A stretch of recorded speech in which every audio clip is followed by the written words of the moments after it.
Pero bago yan, Red Bull muna tayo panlaban sa lagnat at pagod habang nagpe-prepare kami dito sa Balé Private Resort for our first ever gender reveal celebration. You know, final prep ng munting event na medyo masakit sa bulsa.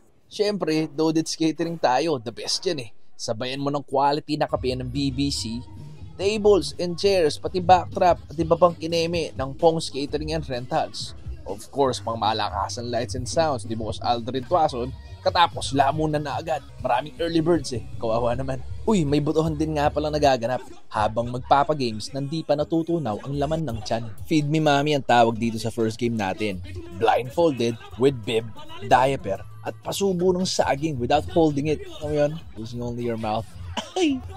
Logi ang mga nag-round 2 sa kayo nandito. Pero, panalo ang mga bakal boys. Ito lagi mga to. Sinundan naman ito ng ating pacifier relay. Di na kasi uso yung kalamansi eh. Chupon na lang for a better life. Ang nanalo dito, yung mga manok ni Pepe. Parang may nabuo na silang strategy over the years eh.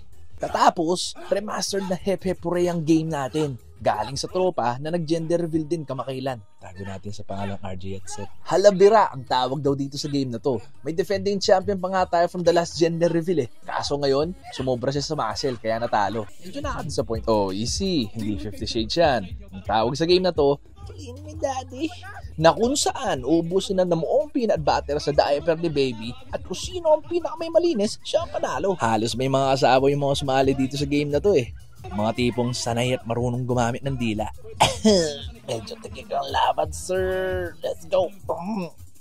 Yeah. Palitan na lang natin ng Monamis Cupcakes yan mamaya. At ayun na nga, bardagulan na with our baby mascots from Mascot for Rent ni Gerard Perez. Nasa profile ko nga pala yung full match ng dalawang to. So kung ako sa inyo, panoorin nyo. Sobrang tindi, sobrang intense, sobrang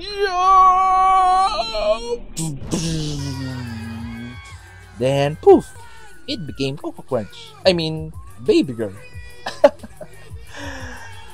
So yun, thank you so much Lord sa blessing. Ibang klase ang amin na pagdaanan pero kami pa rin ay napagbigyan. Salamat rin syempre sa mga nakisaya, mga nakasama namin sa gabing to.